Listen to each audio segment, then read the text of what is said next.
राजस्थान में बसा एक छोटा सा गांव शामगढ़ नवंबर की ठंड में गांव के सभी आदि उम्र के लोग अपने गांव के विकास की पंचायत बिठाते हैं। वहां औरतों का आना वंचित है। उस गांव की परंपरा है कि बड़ों के बीच में छोटे नहीं बोलते। अगर वो ऐसा करते हैं तो उन्हें गांव से निष्कासित कर दिया जाता है। अरे तुम चुपचाप क्यों बैठे हो? बताओ, गांव का विकास कैसे करें? किन चीजों के ऊपर ध्यान दें? कुछ बदलाव करें। पिछले कुछ समय से देख रहा हूं, गांव के लोगों में अंधविश्वास, डर के भाव उत्पन्न हो रहे हैं। इन भावों को नष्ट कर सभी लोगों को हकीकत में लाना होगा, तभी गांव का विकास संभव है। अन्यथा अंधविश्वास के चलते गांव कभी भी तरक्की की राह पर नहीं चल सकता है। वो सब गांव के विकास की बातें कर ही रहे थे, तभी वहां राम मोहन आया। एक पुराना कुर्ता, सफेद धोती, हाथ में लालटेन, काले घने बाल। वो आकर बोला, मैं क्षमा चाहता हूं। आप सब बड़ों के सामने बोल रहा हूं। मेरी कुछ मजबूरी है, थोड़ा सा अंधविश्वास है। मेरी पत्नी मीना का मानना है कि मेरे पिताजी, जो अब इस दुनिया में नहीं है, हमारी पुश्तैनी खेत जो शमशान के पास है, मेरी पत्नी कहती है मेरे सगे काका ने वो जमीन हड़पने के लिए वहां पर किसी मंजरी नाम की आत्मा को उस जमीन पर कब्जा करने के लिए भेजा है। मुझे समझ नहीं आ रहा है, क्या सच, क्या झूठ, या छलावा, कोई भ्रम या हकीकत। राम मोहन की बातें सुनकर भी वो सब मौन रहे। गांव के सबसे उम्र में बड़े होने के कारण उनका फर्ज है समस्या का समाधान निकालना। उन्होंने उस समय राम मोहन से कुछ भी नहीं बोले। राम मोहन के साथ राम मोहन के काका के घर पर पहुंचे। राम मोहन के काका और काकी दोनों आंगन में थे। गौर करने की बात है, दोनों के चेहरे पर डर है।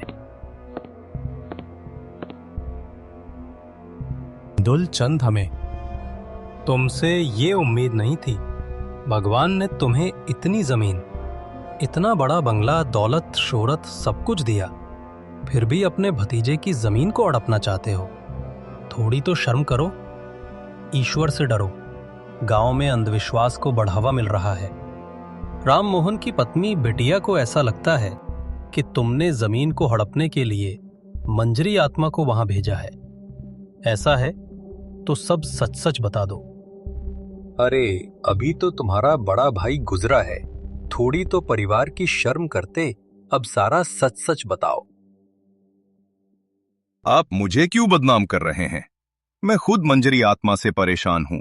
उसने मेरे खेत पर भी कब्जा कर लिया है। अब हमें वहां रात को जाने से भी डर लगता है।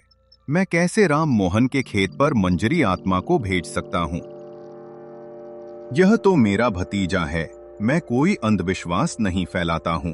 आपको विश्वास न हो तो मेरी पत्नी से पूछ लीजिए। क्यों भाग्यवान, मैं सच कह रहा हूं ना? काका काकी, हम आपको, वो तो मैना को अंधविश्वास हो गया था। वो सोच रही थी कि ये सब आपने करवाया है, किंतु अब हमें सब समझ आ गया। ये सब मंजरी आत्मा का किया कराया है।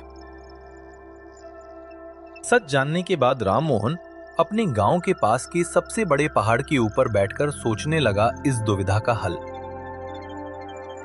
हे प्रभु, मुझे इस संकट से उभारिए। वो मेरी पुश्तैनी जमीन है, उसे उस मंजरी से मुक्त करवाइए और गांव वालों को सच का पाठ पढ़ाइए। अंधविश्वास को हटाइए, भ्रमजाल का नाश करिए। आप मुझे रास्ता दिखाइए जिससे मैं इस समस्या का समाधान कर सकूं, जिससे पूरे गांव से वो निशान मिट जाए और सब अंधविश्वास के जाल से बाहर आए। राम मोहन अपनी समस्या का समाधान खोजने की कोशिश कर ही रहा था, तभी वहां एक तांत्रिक आया, हाथ में त्रिशूल, कद काटी बड़ी सी दाढ़ी। वो आकर राम गोपाल से बोले, राम मोहन, तुम क्यों आत्मा से खेल रहे हो? मत करो ऐसा, मत करो। मेरी बात मानो, उस मंजरी से दूर रहो। वो मंजरी आत्मा है। मैंने 10 साल पहले उसे कांच की बोतल में कैद कर दिया था। उस आत्मा के पास इतना जादू है कि वो मेरी कांच की बोतल को तोड़कर वो भाग निकली। वो अब किसी को नहीं छोड़ेगी, एक एक कर सभी का विनाश कर देगी। तुम जितना उससे दूर रहोगे उतना तुम्हारे लिए अच्छा है। आगे तुम्हारी मर्जी। लेकिन बाबा, सब जानते हुए भी मैं चुपचाप नहीं बैठ सकता। मुझे मेरी पुश्तैनी जमीन मंजरी से छुड़वानी है। मैं उस मंजरी का सामना करूंगा। राम मोहन बाबा की बात को हल्के में लेता है। जोश में आकर हाथ में काटना लेकर मंजरी से लड़ने पुश्तैनी खेत की ओर भागता है दूसरी। और राम मोहन के काका काकी शांति पूजा करवाते हैं मंजरी के आतंक से मुक्ति पाने के लिए। राम मोहन के चेहरे पर डर का काला धुआं आता है। मन में बेचैनी सी होती है, थोड़ी सी घबराहट, डर का साया, थोड़ी सी खामोशी। जैसे ही राम मोहन पुश्तैनी खेत पर पहुंचता है, वहां पर पहले से ही मंजरी मौजूद थी। काली साड़ी, डरावनी आंखें। वो राम मोहन से कहती है, आ राम मोहन, आ मैं तेरे ही इंतजार में थी। तू कुछ भी कर ले, अब मैं यहाँ से जाने वाली नहीं हूँ। मैं अब यहीं पर रहूंगी, लेकिन तुझे अपने साथ अपनी दुनिया में ले जाकर तेरा विनाश कर दूंगी। तुझे मुझसे अब कोई नहीं बचा सकता। मंजरी राम मोहन को अपने साथ ले जाती है। उस दिन से गांव शापित और काले साए में डूब जाता है। हर घर से सभी एक एक कर गायब होते हैं, उन्हें कोई बचा नहीं पाता। अब मंजरी का काला धुआं किसी को नहीं छोड़ता। सब तरफ से एक ही आवाज आती है, बचाओ, हमें बचाओ। उसी दिन से सर्दियों की पंचायती खत्म हो जाती है। अब केवल गांव में सन्नाटा था, कोई हलचल नहीं, केवल डरावना साया।